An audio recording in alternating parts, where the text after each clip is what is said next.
England in the 15th century was a kingdom divided. Beneath the surface of medieval pageantry and chivalry simmered deep political rivalries and familial feuds. At the heart of this turmoil lay two mighty houses, both vying for the English throne, the Lancasters and the Yorks. What began as political discontent escalated into one of the bloodiest and most turbulent periods in English history, the War of the Roses. But why the roses? It may sound deceptively poetic, but the name stems from symbols adopted by both factions, a red rose for the Lancasters and a white rose for the Yorks. These were no mere flowers. They represented power, legitimacy, and the crown itself. For over 30 years, England was ensnared in a bitter struggle that tore families apart, reshaped the monarchy, and planted the seeds of the nation's future. To fully understand the War of the Roses, we must go back to its roots. In 1399, King Richard II was deposed by his cousin, Henry Bolingbroke, who crowned himself King Henry IV and began the Lancastrian dynasty. However, his seizure of the throne sowed the seeds of unrest. Just who had the rightful claim to the English crown?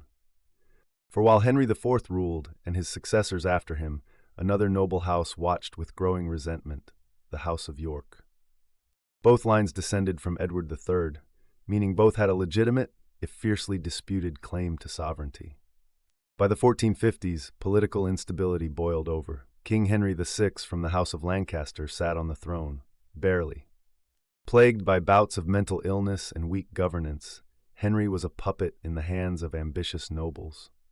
Meanwhile, his wife, the formidable Queen Margaret of Anjou, became a force to be reckoned with.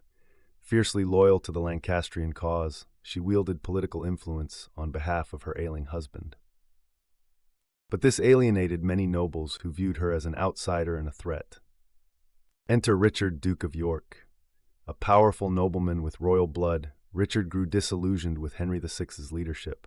He believed his house could restore England's stability, and of course that he himself had the stronger claim to the throne.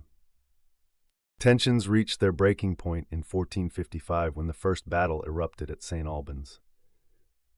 It was here, just a short distance from London, that the War of the Roses truly began. The opening clash was a bitter one, with the Yorkist forces claiming victory. Henry VI was captured, and the Yorkists seized control of the government, asserting themselves as the new power behind the throne. Yet this was no decisive victory. For every battle won, the seeds for the next were planted. Over the next several years, the conflict ebbed and flowed, with alliances shifting and bloodlines dictating loyalties. A turning point came in 1460 at the Battle of Wakefield, when Richard, Duke of York, fell in combat. But his cause didn't die with him. His son, Edward IV, picked up the mantle. Young, charismatic, and battle-hardened, Edward quickly established himself as the new Yorkist leader. In 1461, Edward achieved a stunning triumph at the Battle of Towton, often described as the largest and bloodiest battle fought on English soil. Amidst the relentless snow and unforgiving slaughter, the Yorkists crushed the Lancastrians. Thousands lost their lives, and Edward secured the throne, becoming King Edward IV of England. It seemed, at least for a time, that the White Rose had triumphed. But as you might expect, the story was far from over. The Lancastrians were down, but not out. Queen Margaret continued to rally support for her son Edward, Prince of Wales. Meanwhile, internal divisions within the Yorkist camp began to surface. Tensions grew between King Edward IV and his one-time ally, the Earl of Warwick, the infamous Kingmaker.